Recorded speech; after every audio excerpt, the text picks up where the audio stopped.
भूतिया आम वाला। गर्मियों का मौसम मतलब आम का मौसम। इस मौसम में आम और आमरस का मजा लिया जाता है। लेकिन यही आमरस का मौसम अमनपुर के लिए खून का मौसम बन गया। हुआ कुछ ऐसा कि शहर में रात के वक्त एक आम वाला घर घर घूमता था। आम लाया हूँ, ताजे ताजे मोटे मोटे मीठे मीठे आम ले लो आम। जैसे ही कोई दरवाजा खोलता, बहन जी आम ले लो। अरे कैसे ले लूं? अब चख कर देखती हूँ। आम वाला टोकरी से एक आम उठाकर उसका रस सामने वाले के हाथ पर निचोड़ता तो आम रस नहीं खून गिरता। खून? ये क्या है? ए आम वाले, ये क्या मजाक है? आम वाला नहीं, भूतिया आम वाला। ऐसा कहकर आम वाला एक भयानक भूत बन जाता और छुरी से सामने वाले का गला काट देता। शहर में भूतिया आमरस वाले ने आतंक मचाया हुआ था। आम वाले के आतंक से सारा शहर भयभीत हो गया और एक तांत्रिक की मदद ली। मैंने काफी प्रयास किए, लेकिन वो भूतिया आम वाला वश में नहीं हो रहा। अब उससे बचना है तो आम खाना छोड़ दो, आम मत खरीदो। बाबा, हम उसके पास नहीं जाते, वो खुद चलकर हमारे पास आता है। उसका भी एक इलाज है मेरे पास। ऐसा कहकर तांत्रिक ने एक घर की दीवार पर कुछ लिख दिया। आम वाले आम ना लाना, ये क्या है बाबा? यही मंत्र है उससे बचने का। शहर के सारे घरों की दीवारों पर ये मंत्र लिखवा दो, वो आम वाला तुम्हारे घर में कभी नहीं आएगा। बाबा का दिया हुआ मंत्र पूरे शहर में फैल गया। लोगों ने दीवारों पर लिखना शुरू किया, आम वाले आम ना लाना। और कमाल हो गया, ना तो उस दिन के बाद किसी ने आम वाले को देखा, ना आम वाला किसी के घर में गया। लेकिन लोगों के दिलों में आम का डर बैठ गया था। कोई आम नहीं खरीदता था। अमनपुर में आम खाना अब आम बात नहीं थी। एक रात विशाल और रीटा नाम के दो भाई बहन काफी सारे सामान के साथ रेलवे स्टेशन से शहर में आए। ओह, एक टैक्सी नहीं मिली, अजीब शहर है। अच्छा हुआ पापा 20 साल पहले ये शहर छोड़कर मुंबई शिफ्ट हो गए। मुझे तो इस शहर से प्यार है। इस शहर में हमारी पुश्तैनी घर जो है। रहने दो। तुम तो ऐसे बोल रहे हो जैसे तुम उस घर में रहे हो। पहली बार मम्मी पापा से छिपकर गर्मियों में चिल मारने हम यहाँ आए हैं। हमें तो ये भी नहीं पता कि हमारा घर कहाँ है, कैसी हालत में है। किसी से पूछते हैं। अरे वो देखो, चौराहे पर वो आम वाला है। चौराहे के बीचों बीच एक आम वाला टोकरी लेकर बैठा था। दोनों आम वाले के पास जाने लगे कि तभी उनकी नजर दीवारों पर पड़ी। आम वाले आम न लाना। अरे ये क्या लिखा है सारी दीवारों पर? ये भी उसी आम वाले से पूछते हैं, चलो। दोनों आम वाले के पास गए। आम वाला हताश बैठा था। भैया, ये गली नंबर 14 मकान नंबर 7 कहाँ है? आम वाले ने उंगली से एक गली की तरफ इशारा किया। थैंक्स भैया। भैया, सारी दीवारों पर ये अजीब स्लोगन क्यों लिखा है? आम वाले आम ना लाना, यही ना? मैडम, आप विश्वास नहीं करोगी, ये भूत प्रेत का मामला है। भूत प्रेत? सुनाओ भाई, फिर तो हम जरूर सुनेंगे। ये बात 20 साल पहले की है। शहर में एक गरीब आम वाला घर घर जाकर आम बेचता था। एक रात उसने एक घर की बेल बजाई। साहब, आम ले लो। नहीं चाहिए। साहब ले लो, गरीब आदमी हूँ साहब। अच्छा, चख कर देखने दे। साहब, अभी रस चखाता हूँ। रस नहीं, आम काट कर खिलाओ। आम वाले ने एक आम काट कर खिलाया। साहब कैसा है? मजा नहीं आया, और खिलाओ। आम वाले ने एक और आम खिलाया। आदमी ने फिर मुंह बनाया। ऐसा करते करते आम वाले ने टोकरी के सारे आम खिला दिए। मजा नहीं आया, भागो यहाँ से। साहब पैसे तो दे दो, टोकरी खाली हो गई। अबे काहे के पैसे, चल भाग। आम वाला गुस्सा हो गया और उसने छुरी दिखाई। साले 2 कौड़ी के भिखारी मुझे छुरी दिखाता है, इसी छुरी से तुम्हारा कत्ल कर दूंगा। हाँ फिर क्या हुआ? क्या होना था, उस लफंगे ने आम वाले को छुरी से मार दिया। बाद में वो आम वाला भूत बन गया और लोगों को घर घर जाकर उन्हें मारने लगा। उसी भूत से बचने के लिए दीवारों पर ये लिखा गया है। How sad. अब तो आपसे भी कोई आम नहीं खरीदता होगा। चलो कोई नहीं, हम आपसे आम जरूर खरीदेंगे। हाँ, लेकिन पहले चक्कर जरूर देखेंगे। अभी आम का रस चखाता हूँ, हाथ आगे कीजिए। दोनों ने हाथ आगे किए और आम वाला रस निचोड़ने लगा, लेकिन आम से आम रस नहीं, खून टपकने लगा। खून? ये क्या मजाक है? मजाक नहीं, बदला। घरों के दरवाजे बंद हो गए तो क्या हुआ, अब मैं सड़कों पर राज करूंगा, तबाही मचा दूंगा। ऐसा कहकर आम वाला भयानक भूत बन गया तो विशाल और रीटा कांपने लगे। भूत, भूत! हमें छोड़ दो, हमने क्या बिगाड़ा है तुम्हारा? तुमने नहीं, तुम्हारे बाप ने मुझे मेरी ही छुरी से मारकर मुंबई भागने वाला लफंगा, और कोई नहीं, तुम्हारा ही बाप है। ये सुनकर विशाल और रीटा चौंक गए। तभी भूत ने अपनी लहूलुहान छुरी निकाली और दोनों पर वार करना शुरू किया।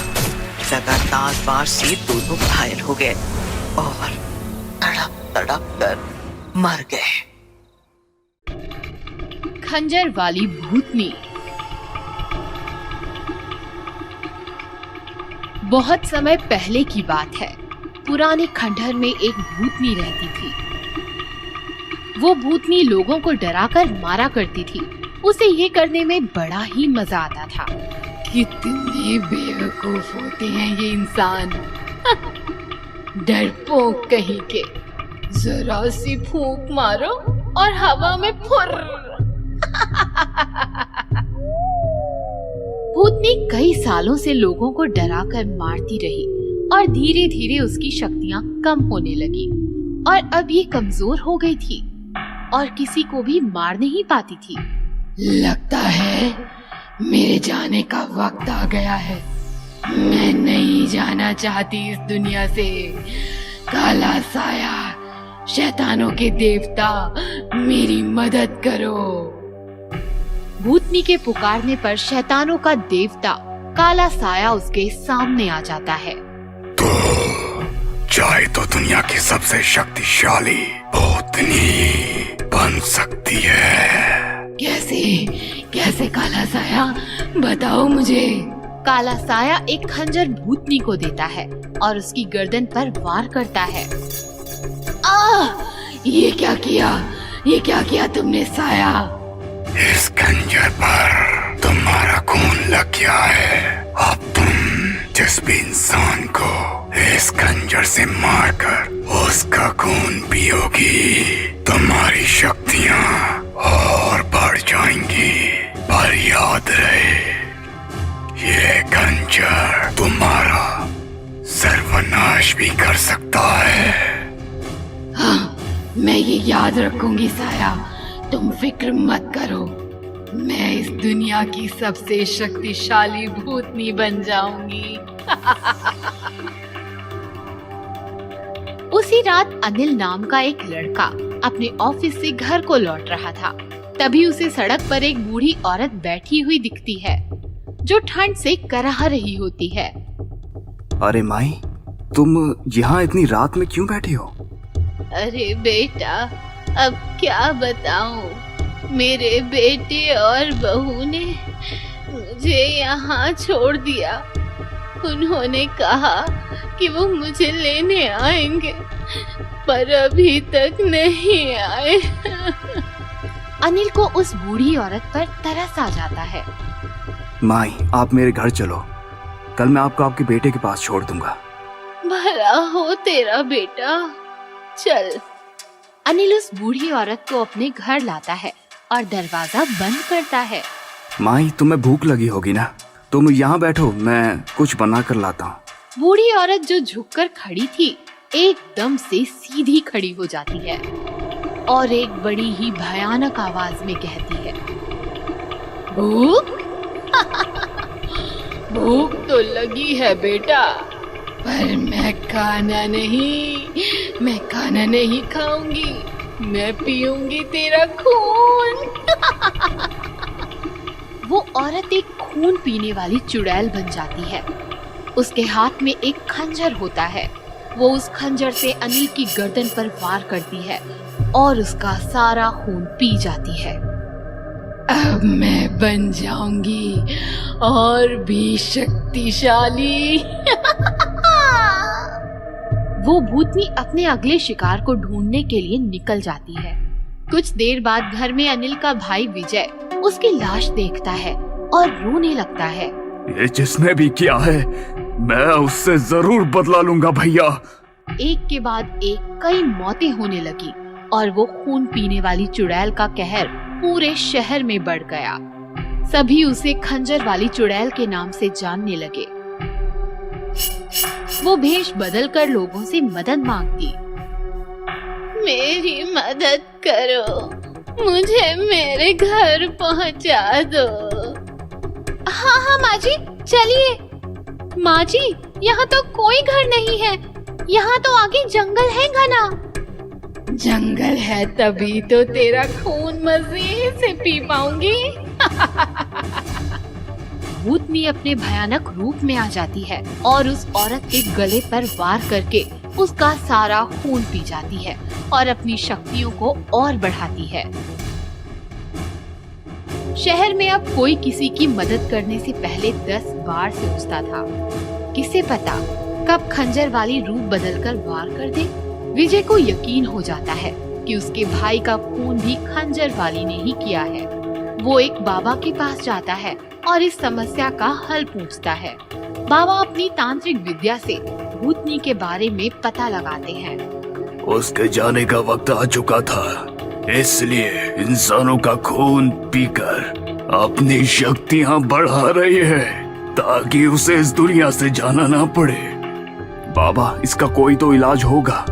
इलाज है, मैं अपनी तंत्र विद्या से उस भूतनी को यहाँ बुला सकता हूँ, पर तुम्हें उस खंजर से उस भूतनी पर वार करना होगा, क्योंकि तुम्हारे भाई का खून उसने पिया है। बाबा अपनी तांत्रिक विद्या से उस भूतनी को बुलाते हैं। क्यों रे बाबा, तू कब से इतना ज्ञानी हो गया जो मुझ जैसी शक्तिशाली भूतनी को बुलाने की हिम्मत कर ली? जानता नहीं कि मैं कौन हूँ? देख, तेरी मदद करने के लिए ही मैंने तुझे यहाँ बुलाया है। मदद? कैसी मदद? मुझे इस लड़की का मृत शरीर चाहिए जिसमें खून की एक बूंद भी ना हो। मैं तंत्र विद्या के लिए इसके शरीर का इस्तेमाल करना चाहता हूँ, इसलिए तुझे यहाँ बुलाया ताकि तू इसका सारा खून पी जाए। बहुत अच्छा काम किया बाबा तूने। आज मुझे कोई मेहनत नहीं करनी पड़ेगी।